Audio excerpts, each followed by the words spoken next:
মূসা আলাইহিস সালামের যুগে একজন উম্মত ছিলেন গুনাহগার, মানে শ্রেষ্ঠ গুনাহগার। তার গুনার পাপ এমন বর্ধিত হয়েছে, এলাকার মানুষ তাকে অসুস্থ যখন হয়েছে গ্রাম থেকে বের করে দিয়েছে। এবার তার ডানে কেউ নাই, বামে কেউ নাই, সামনে কেউ নাই, পিছনে কেউ নাই, সবাই তাকে ঘৃণা করে বাইরে ফেলে দিয়েছে। সে মারা যাওয়ার পর আল্লাহ জলিলুল কদর নবী মূসা নবীকে হুকুম দিলেন, ও মূসা, অমুক গ্রামে অমুক জায়গায় আমার একটা বান্দা মারা গেছে, তুমি গিয়ে তাকে সুন্দরভাবে গোসল টোসল করে জানাজা দিয়ে দাফন করে দাও। পাপীর জানাজা পড়তে যাচ্ছেন কে? গোসল দিতে যাচ্ছেন কে? নবী। কোন নবী? মূসা আলাইহিস সালামের মতো নবী। কত দামি নবী, কাজ জানাজা কাজ গোসল দিতে যাচ্ছে। এবার উনি যখন ওখানে গেছে, যাওয়ার পরে সবার থেকে শুনতেছেন, হুজুর কেন আসছেন? অমুক জায়গায় নাকি একটা বান্দা মারা গেছে, ওর গোসল। কি বলেন? আপনি হচ্ছেন হাই লেভেলের ভিআইপি, এ হচ্ছে থার্ড ক্লাসের বান্দা, এমন একজন বান্দার গোসল আপনি দিবেন? মূসা নবী বলে যে ব্যাপার কি রে, আল্লাহ যেহেতু পাঠিয়েছেন বুঝে শুনে পাঠিয়েছেন, আল্লাহ যেহেতু পাঠিয়েছেন নিশ্চয়ই কোনো হিকমত, আল্লাহ যেহেতু পাঠিয়েছেন নিশ্চয়ই কোনো কারণ। আল্লাহর হুকুমের সামনে দুনিয়ার কারো কথা শোনার দরকার নাই। মূসা নবী নিজ দায়িত্ব পালন করলেন। পালন করার পরে মনে মনে প্রশ্ন করলেন, আল্লাহ মামলা তো বুঝলাম না, সবাই বলে সে পাপী, কিন্তু তুমি আমার মতো নবীকে দিয়ে তার জানাজা গোসল করাইছো, তার মানে সে নিশ্চয় তোমার প্রিয় ছিল। আল্লাহ মামলাটাকে একটু বলো তো। এবার শুনেন শুনেন মনোযোগ। আল্লাহ পাক বলে, মূসা, তারা যে কথা বলেছে গ্রামবাসী সব সত্য, কিন্তু তারা জানে না এমনও কিছু সত্য আছে। ওই বান্দা যখন সবাই যখন তাকে একা করে ফেলে দেয়, তার আশেপাশে কেউ নাই, সে যখন বিপদগ্রস্ত, তখন আসমানের দিকে তাকিয়ে আমি আল্লাহকে বলে, ও আল্লাহ, মা তো ফেলে দিল, বাবা তো ফেলে দিল, ভাই তো ফেলে দিল, বন্ধু ফেলে দিল, যাদের জন্য চুরি ডাকাতি করছি তারা ফেলে দিল, আল্লাহ আজকে আমার কেউ নাই, তুমিও কি আমাকে একটু ফেলে দিবা? তুমিও কি আমাকে ফেলে দিবা? তুমিও কি আমাকে ফেলে দিবা? আল্লাহ তুমি না বলছো যার কেউ নাই তার তুমি আছো, আল্লাহ তুমি কি আজকে আমাকে ফেলে দিবা? আজকে কি তুমি আমাকে জোর করে বাইর করে দিবা? আল্লাহ তুমি না রহমান, তোমার দয়া থেকে তো কেউ বঞ্চিত হয় না, আল্লাহ একটু দয়া করো না, একটু দয়া করো না। এই কথা বলতে বলতে নিঃশ্বাস বন্ধ হয়েছে। আল্লাহ পাক বলে, ও মূসা, তার শেষ সময়ের সেই কথাগুলা আমার এত সুন্দর, এত পছন্দ হয়েছে, আমি খুশি হয়ে সারা জীবনের গুনাহ মাফ করে দিয়েছি। বান্দার চোখের নজর আলাদা, আল্লাহর কুদরতি নজর আলাদা। সেজন্য যে দুই একজন আমাকে ভালোবাসেন তাদের কাছে আমার হাত জোর করে আজকে একটা অনুরোধ, যারা আমাকে ভালোবাসেন আজকে থেকে দোষ ধরবেন নিজের, অন্যের করবেন প্রশংসা। রাজি আছেন ইনশাআল্লাহ? সূরা ফুরকান আয়াত নম্বর 70। আপনার আল্লাহ, আমার আল্লাহ, আমাদের আল্লাহ রহমানুর রহিম আল্লাহ বলছেন, সুবহানাল্লাহ, ইল্লা মান তাবা ওয়া আমানা ওয়া আমিলা আমালান সালিহান ফাউলাইকা ইউবাদদিলুল্লাহ সাইয়্যাতিহিম। বান্দারে যদি 40 বছরের গুনাহ মাফ পাওয়ার পর, আমি মাফ করে দেওয়ার পর বাকি 10টা বছর নিয়ে তুমি সন্দেহ আছো সোয়াব করতে পারবা কি পারবা না, এই টেনশনে আছো। যেখানে তোমার রব রহমান, সেখানে তোমার টেনশনের কোনো দরকার নেই। বলুন সুবহানাল্লাহ। তোমার রব খালেক মালিক জুল জালালে ওয়াল ইকরাম, সেখানে তোমার টেনশন করার দরকার নাই। তুমি একটা শর্ত পালন করবা। ইয়া রব, কি শর্ত পালন করব? রব বলে যে তুমি ইল্লা মান তাবা ওয়া আমানা ওয়া আমিলা আমালান সালিহান, তওবা করার পরে পরিপূর্ণ বিশ্বাস ভরসাটা আমার উপর রেখে যতটুক পারো ভালো কাজ করার চেষ্টা করো। আর একটু জোরে বলেন না, যতটুক পারো মনটাকে কন্ট্রোল করে ভালো কাজ করার চেষ্টা করো। ফাউলাইকা ইউবাদদিলুল্লাহ সাইয়্যাতিহিম, যদি তুমি এই শর্ত পালন করতে পারো, 40 বছরে যে 10,000 কোটি গুনাহ আমি মাফ করে দিয়েছি, আমি আল্লাহ কাদির জুল জালালে ওয়াল ইকরাম, সর্বক্ষমতার মালিক, ওই 4,000 কোটি গুনাহকে রূপান্তর করে নেকি বানাই তোমার আমলে দান করে দিব। বলেন সুবহানাল্লাহ। গুনাহ মাফ করে দিছে, আবার সেই গুনাহগুলাকে সার্ফ এক্সেল দিয়ে ধুইয়ে নেকি বানায় আবার দিয়ে দিছে, কয় ল সওয়াব। সুবহানাল্লাহ। এবার গুনার জায়গা কি ডাইন না বাম? জোরে বলেন না।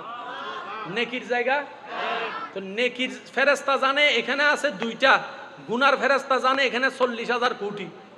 বাম সাইডে হঠাৎ করে দেখে 40,000 নাই, সব চলে গেছে।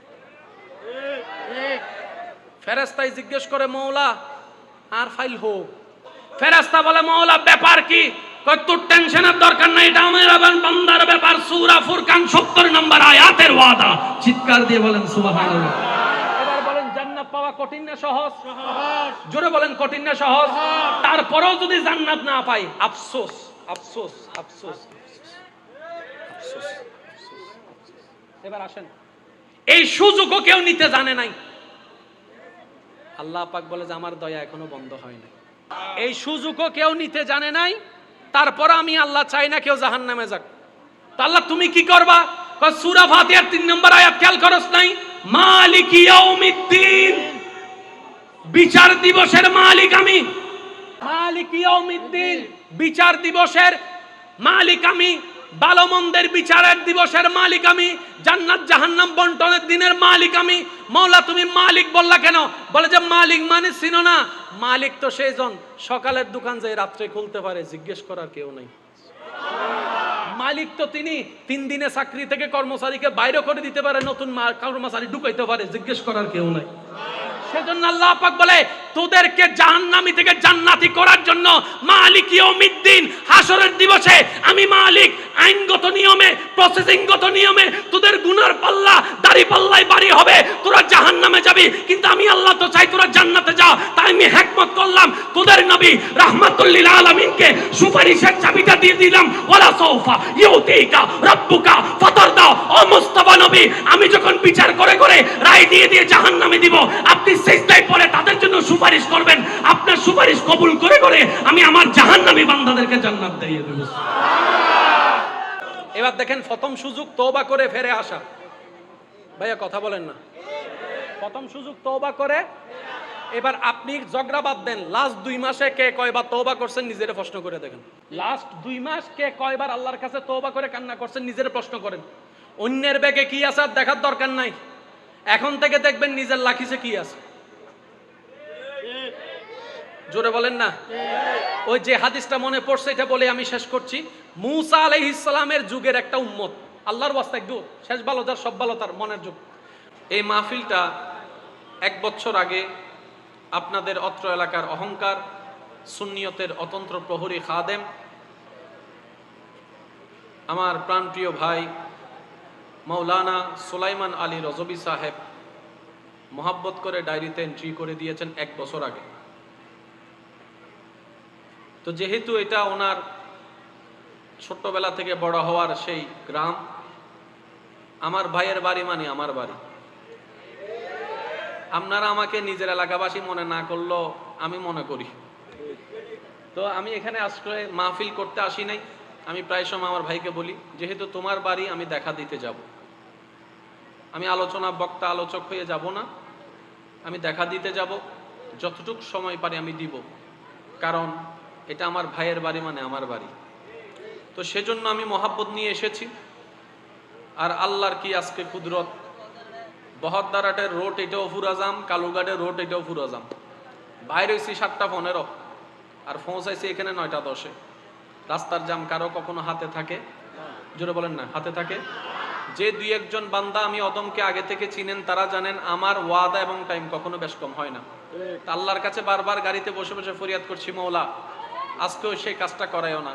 আল্লাহর কি মেহেরবানি, আমি আসলাম তখন মাত্র মাইক শুরু হয়েছে আলহামদুলিল্লাহ। তো এতটুকু বুঝতে পারলাম যে তাওয়াক্কুল রাখে আল্লাহর উপরে, লম্বা রাস্তাও আল্লাহ তার জন্য শর্টকাট করে দেয়। ঠিক বললে সওয়াব না পাইলেও সুবহানাল্লাহ বললে কিন্তু সওয়াব পাবেন। দেখি একবার বলেন আরেকটু জোরে।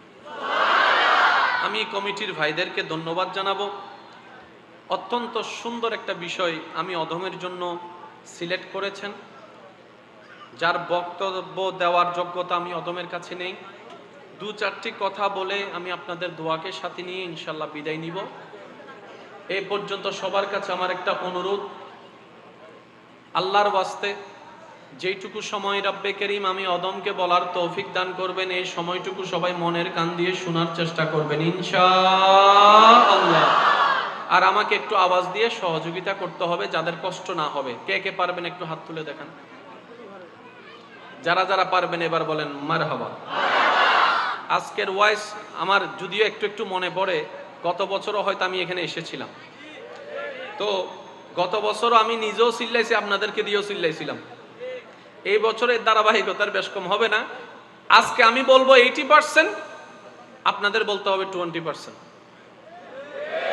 রাজি আছেন তো? একদম পিছন পর্যন্ত রাজি আছেন তো?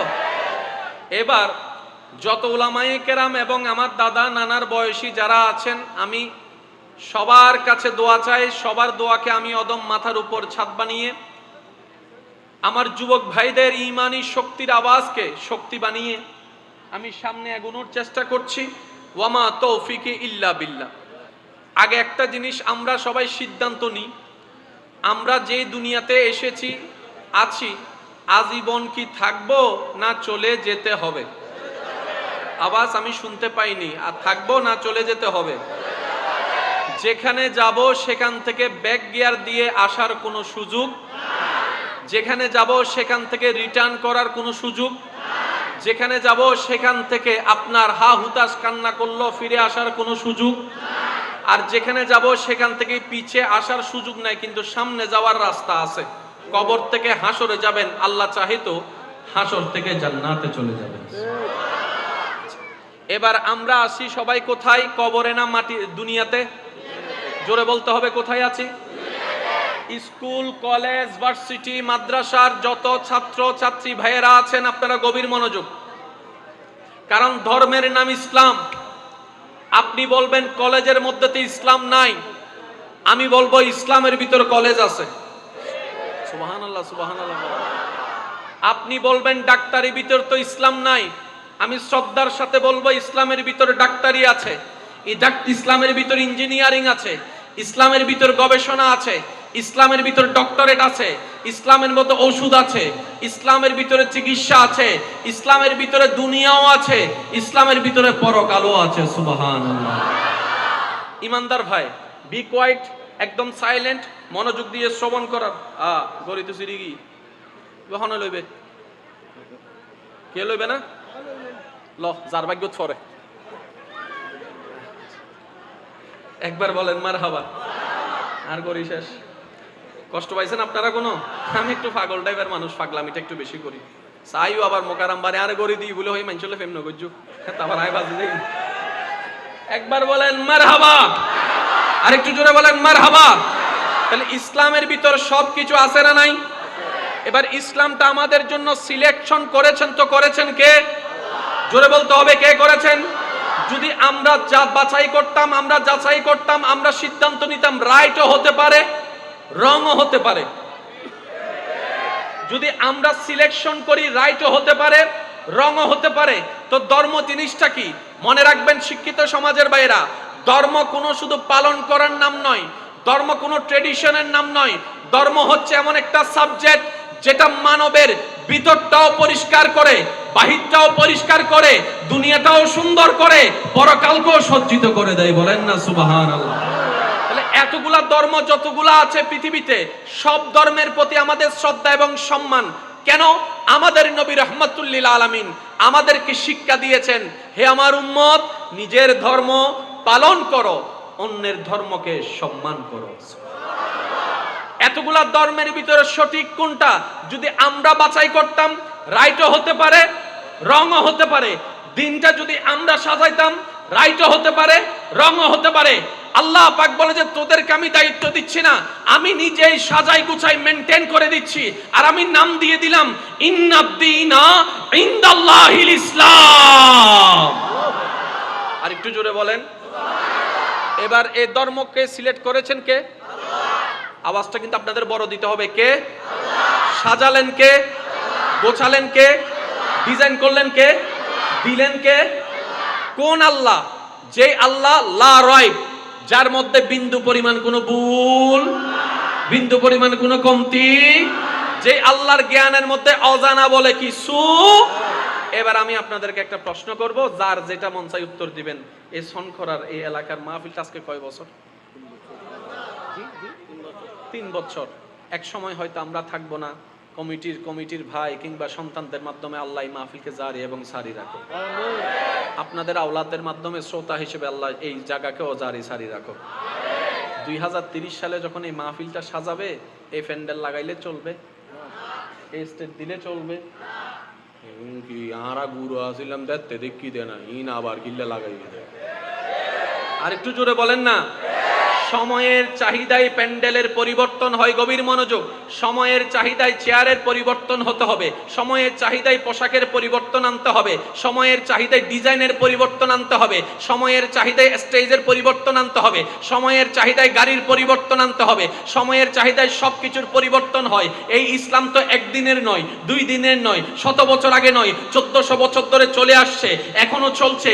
আমরা থাকবো না, ইসলাম তখনও থাকবে, আমাদের নাতিরা থাকবে, ইসলাম তখনও থাকবে, পরনাতিরা থাকবে, ইসলাম তখনও থাকবে, তখনও সেই কোরআন, তখনও সেই হাদিস। ব্যাপারটা কি? পরিবর্তনের দরকার নয় তো নয় কেন? তখন আল্লাহ পাক বলে, তোদের পরিবর্তন যা হবে তোরা জানিস না 10 বছর পরে কি হয়। আমি আল্লাহর জ্ঞানের মধ্যে সব জানা আছে। আমি ইসলামকে, কোরআনকে, নবীকে ওইভাবে সাজিয়ে দিয়েছি কিয়ামত পর্যন্ত যোগ্যতার সাথে টিকে থাকার মতো। বলেন সুবহানাল্লাহ। তাহলে সব পরিবর্তন হবে, কোরআনের পরিবর্তনের দরকার। জোরে বলতে হবে, কোরআনের পরিবর্তনের দরকার। কারণ পরিবর্তন তখন হয় যখন চাহিদা পরিপূর্ণ করতে না পারে। কোরআন সর্বাবস্থায় সর্বচাহিদা পূরণ করার ক্ষমতা আল্লাহ তাআলা কোরআনের মধ্যে দান করে দিয়েছেন। চিৎকার দিয়ে বলেন সুবহানাল্লাহ। এবার বলেন, ধর্ম বাছাই করছেন কে? জোরে বলতে হবে, কে? সাজাইছেন কে? সব কিছু করে দিয়েছেন আল্লাহ। এবার সেই ধর্মটা আমাদের কেন দরকার?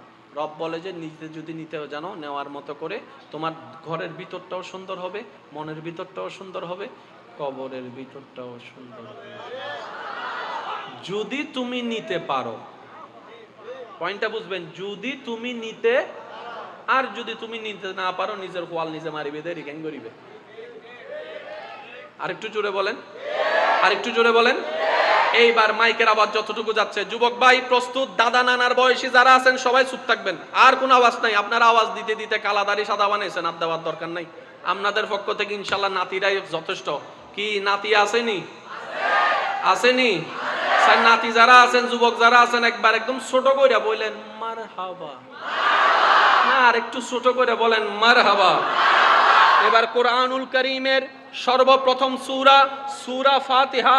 ফাতিহার প্রথম নম্বর আয়াত সবার মুখস্থ আছে, বিসমিল্লাহির রহমানির রহিম। আমার শিক্ষিত ভাইরা একটু নোট করবেন বিষয়গুলা। আলহামদুলিল্লাহি রাব্বিল আলামিন। পরের আয়াত আর রহমানির রহিম। তৃতীয় নম্বর আয়াত মালিক ইয়াউমিদ্দিন। চতুর্থ নম্বর আয়াত ইয়্যাকা না'বুদু ওয়া ইয়্যাকা নাস্তাইন ইহদিনাস সিরাতাল মুস্তাকিম সিরাতাল লাযিনা আন'আমতা আলাইহিম গায়রিল মাগদুবি আলাইহিম ওয়ালাদ-দাল্লিন।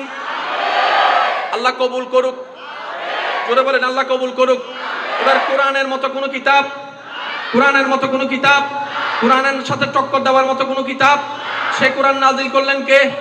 সাজালেন কে? গোছালেন কে? সব কার ইচ্ছায় হয়েছে।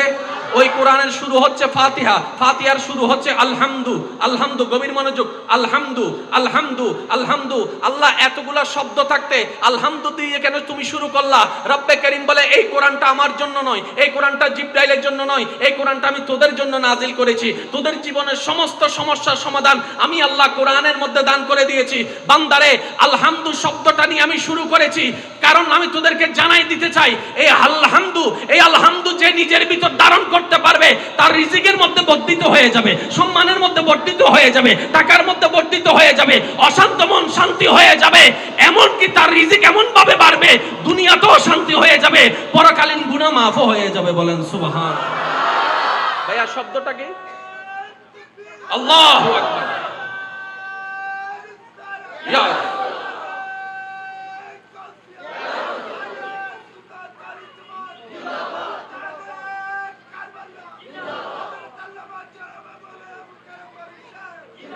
উচ্চ আওয়াজ একবার বলেন মারহাবা। স্যার সবাই মিলে শব্দটা একটু বলেন তো, আলহামদুলিল্লাহ বলেন তো, আরো জোরে বলেন, আর একটু চিল্লায় বলেন।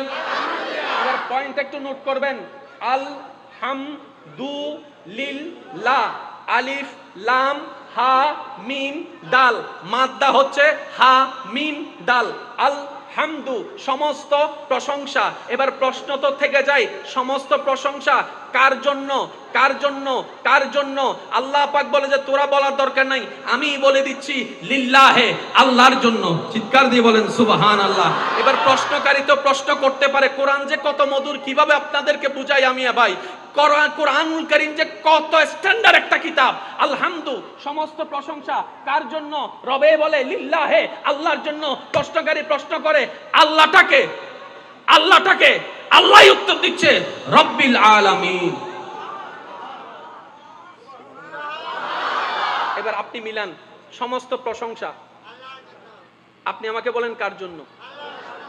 আমি প্রশ্ন করে আপনার উত্তর দিবেন, সমস্ত প্রশংসা কার জন্য? ভাই আল্লাহটাকে, আল্লাহ উত্তর দিচ্ছে যিনি আলামিনের রব। আল্লাহটাকে জোরে বলেন না, আল্লাহটাকে। তাহলে কথার মধ্যে মিল আছে না নাই? একটার সাথে একটা মিল আছে। আমি আপনাদের আয়াত বলছি না, শব্দের ব্যাখ্যা দিচ্ছি। মনে রাখবেন, পৃথিবীর সমস্ত জ্ঞান যেখানে গিয়ে থমকে যাবে, কোরআনের আলিফের জ্ঞান মাত্র এখান থেকে শুরু। আওয়াজ আর একখানা বড়ই তুফান। সমস্ত প্রশংসা কার জন্য? ভাই আল্লাহটাকে, আলামিনের রব। আল্লাহটাকে, এবার আলামিন বলতে কারে বলে এটাও তো বোঝার দরকার। আমি সময় সংক্ষিপ্ত, খুব দ্রুত গতিতে আগাচ্ছি। আজকের মাহফিলে আমার কমিটির ভাইয়েরাও চুপ করে থাকবেন না, ইনশাল্লাহ সবাই মিলে বলবেন সিডাঙের ভিতর ঢাকা আছে, হই দিব হুন্ন। সিডাঙের ভিতর ঢাকা, ঢাকার ভিতরে বরিশাল, বরিশালের ভিতর সিলেট, সিলেটের ভিতর খুলনা, খুলনার ভিতরে রাজশাহী, রাজশাহীর ভিতরে ঢাকা, বাংলাদেশের ভিতর খুলনা,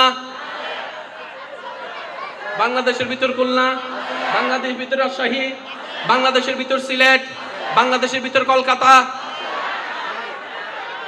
ইন্ডিয়ার ভিতর কলকাতা, ইন্ডিয়ার ভিতর ইন্ডিয়া, আপনার ইন্ডিয়ার ভিতর মুম্বাই, ইন্ডিয়ার ভিতর মাদ্রাস, ইন্ডিয়ার ভিতর করাচি,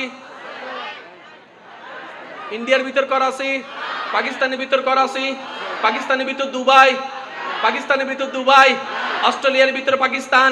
তাহলে আপনি দেখেন একটার ভিতরে একটা নাই, একটার ভিতরে একটা নাই। সিটাঙের ভিতর ঢাকা নাই, ঢাকার ভিতরে আপনার রাজশাহী নাই। কিন্তু আপনি যখন বলবেন বাংলাদেশ, এই বাংলাদেশের ভিতরে সিটাং আছে, ঢাকা আছে, রাজশাহী আছে, খুলনা আছে, এই আছে সেই আছে। যখন ইন্ডিয়া বলবেন মুম্বাই আছে, কলকাতা আছে, মাদ্রাস আছে, এই আছে সেই আছে। যখন আপনি বলবেন আমেরিকা, তখন এটার ভিতরে ওয়াশিংটন আছে, এটা আছে, সেটা আছে, ওইটা আছে, ওইটা আছে। কিন্তু আপনি যখন বলবেন পৃথিবী,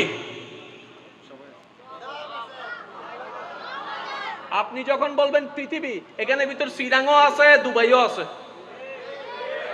জোরে জোরে জোরে জোরে জোরে এবার বলেন পৃথিবীর ভিতরে অস্ট্রেলিয়া আছে না নাই? পৃথিবীর ভিতরে আমেরিকা আছে না নাই?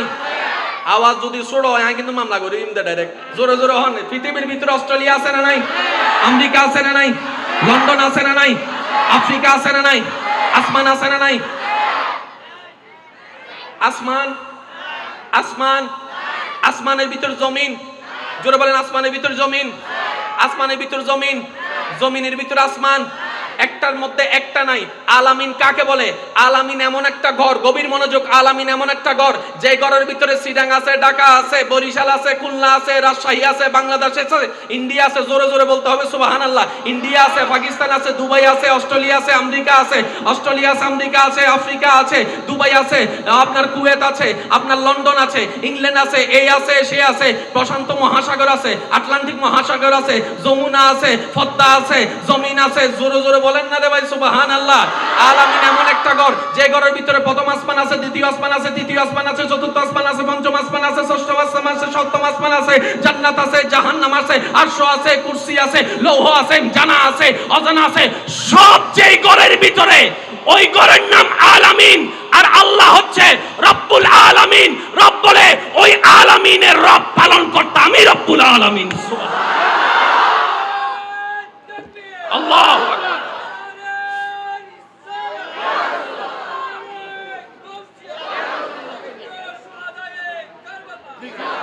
এবার আমি বলবো, আপনারা একটু কষ্ট হচ্ছে আপনাদের, আমি আজ তুফান মেল চলাই দি। সামনের গাড়ির গতি যদি 80 থাকে, ফিজুর গাড়ি 40 হইলে চলিব না। 80 স্পিডে চলাই তারিব তো হন হন দুই হাত তুলি একবার দেখান চাই। নারায়ে তাকবীর, নারায়ে রিসালাত। উচ্চ আওয়াজ একবার বলেন মারহাবা। 80 স্পিডে চলিব না ইনশাআল্লাহ। এবার আসেন, বই ইংরেজি দাদা কল মাতিলে নাতি কল বেজুত ন নাতি কল মাতন না। বই ইংরেজি, বই আরবি, বই আরবি, বই আরবি, বই ইংরেজি। তাহলে এক একটা শব্দের এক একটা অর্থ আছে না নাই? এবার আল্লাহ আমাদের সৃষ্টিকর্তা, সৃষ্টিকর্তার আরবি হচ্ছে খালেক, সৃষ্টিকর্তার ইংরেজি হচ্ছে ক্রিয়েটর। গভীর মনোযোগ, ক্রিয়েটর, খালেক, সৃষ্টিকর্তা এক। শব্দটি কি? আরবি শব্দ কি? খালেক। মাদ্রাসার বাইরে একটু নোট করবেন, আরবি শব্দটা কি? খালেক। আরবি শব্দটা কি? খালেক। আর মালিক হলে আরবি শব্দটা কি? মালিক। আল্লাহ আরবি শব্দটা কি? মালিক। রাজ্জাক হলে আরবি শব্দটা কি? রাজ্জাক। আল্লাহ কোরআনের আয়াত শুরু করেছেন, শব্দটা খেয়াল করবেন, আলহামদুলিল্লাহে, আলহামদুলিল্লাহে খালিকিল আলামিন নয়, রব্বিল আলামিন। রব্বিল আলামিন, ও মাওলা তুমি তো স্রষ্টা, নিজেকে রব বললা কেন? আল্লাহ পাক বলে ওই রব নিয়ে তুই গবেষণা কর, তোর জীবনের সমস্ত চিন্তা পাল্টাই যাবে, তোর আখিরাতও সুন্দর হয়ে যাবে, শুধু রব নিয়ে গবেষণা কর। আল্লাহু আকবার।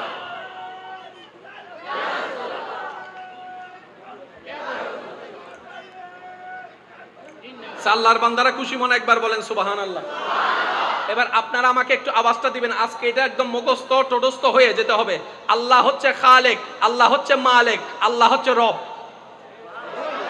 রব মানে কি? সাসা বাংলা কথা, লালন কর্তা, পালন কর্তা। আল্লাহর ওয়াস্তে যদি আমি যেটা বুঝেছি, আমি চেষ্টা করছি আল্লাহ পাকের তৌফিক নিয়ে আপনাদের সামনে রাখার জন্য, বাকিটুকু আল্লাহ পাকের ইচ্ছা। আল্লাহ পাক বলছে আলহামদুলিল্লাহ, সমস্ত প্রশংসা কার জন্য? আল্লাহর জন্য। আল্লাহটাকে আলামিনের রব, আলামিনের রব, এ আলামিনের রব, আলামিনের রব। আল্লাহ তুমি আলামিনের খালিক বললা না কেন? আলামিনের মালিক বললা না কেন? আলামিনের রাজ্জাক বললা না কেন? রব কেন বললা? আল্লাহ পাক বলে রব মানি লালন কর্তা, পালন কর্তা।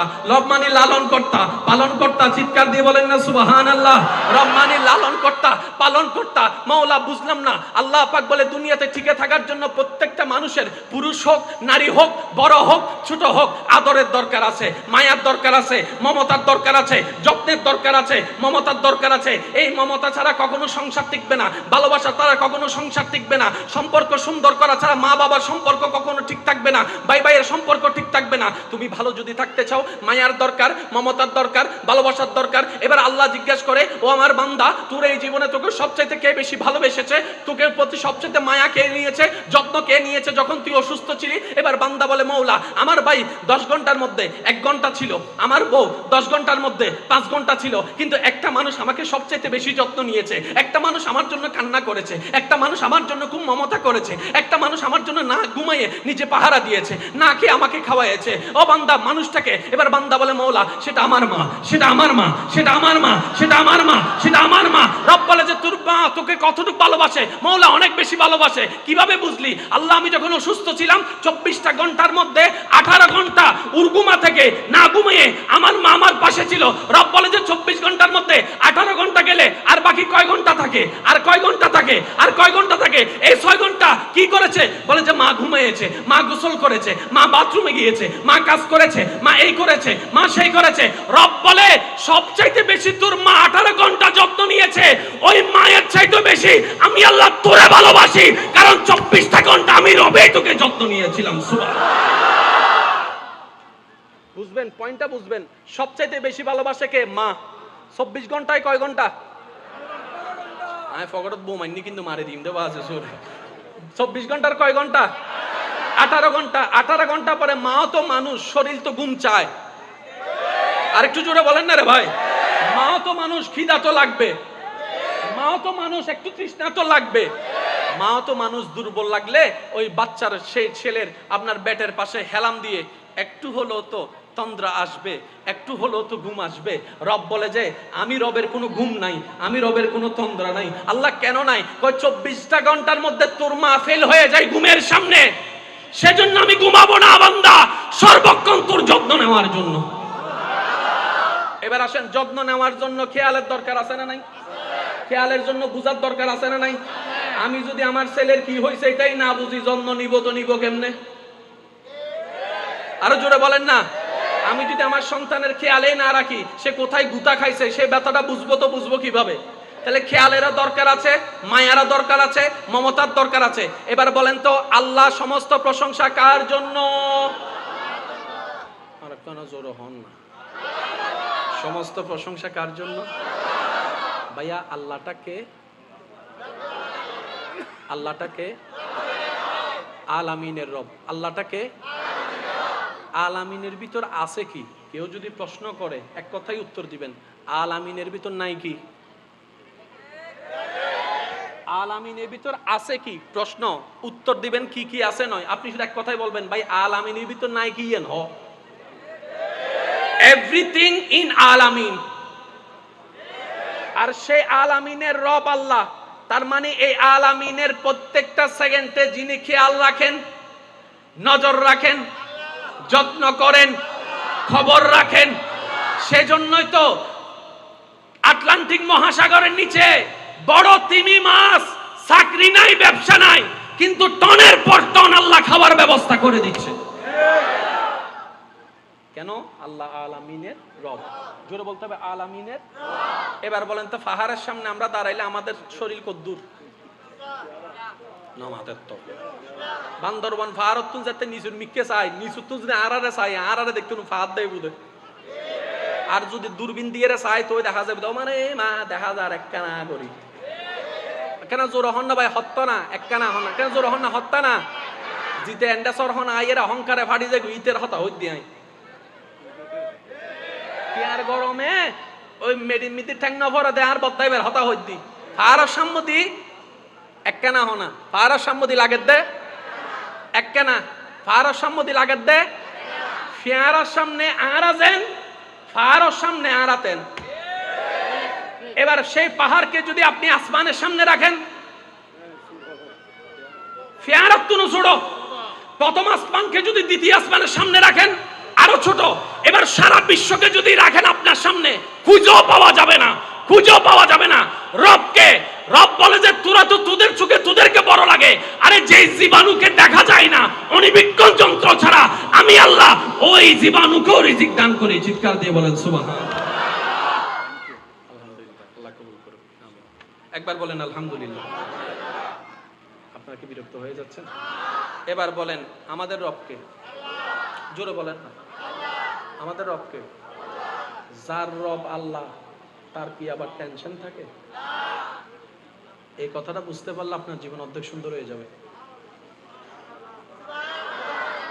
যার মালিক আল্লাহ তার আবার টেনশন কি রে? যার খালিক আল্লাহ তার আবার টেনশন কি?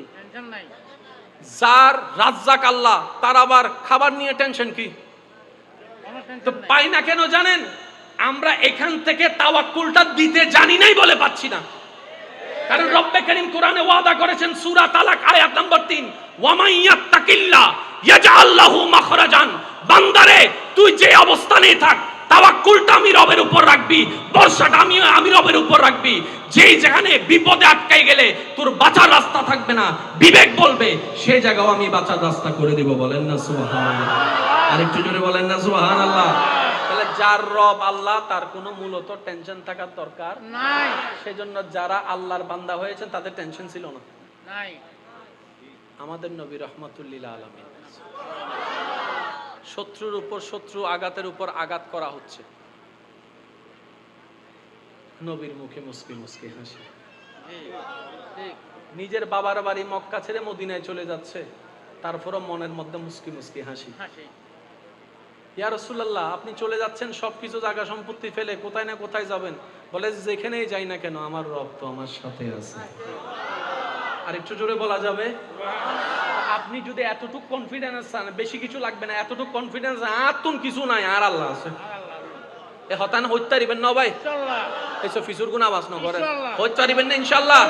অবাদ দা আতুন কিছু নাই, আল্লাহ আছে। আতুন কেউ নাই, আল্লাহ আছে। সুবহানাল্লাহ, জোরে জোরে। আমার থেকে কেউ নাই, আল্লাহ আছে। আমার থেকে কিছু নাই, আল্লাহ আছে। আমার থেকে কারো সাহায্য নাই, আল্লাহ আছে। আমার থেকে কোনো দন নাই, আল্লাহ আছে। আমার থেকে কোনো শক্তি নাই, কিন্তু আমার আল্লাহ আছে। এবার বান্দা দুনিয়ার মধ্যে পড়ে শুধু মন থেকে হাজার অত্যাচার, হাজার অপবাদ, হাজার কষ্ট সহ্য করতে না পারে, থাকে শুধু আল্লাহ আছে, আল্লাহ আছে, আল্লাহ আছে কথাটা বলতেই আছে।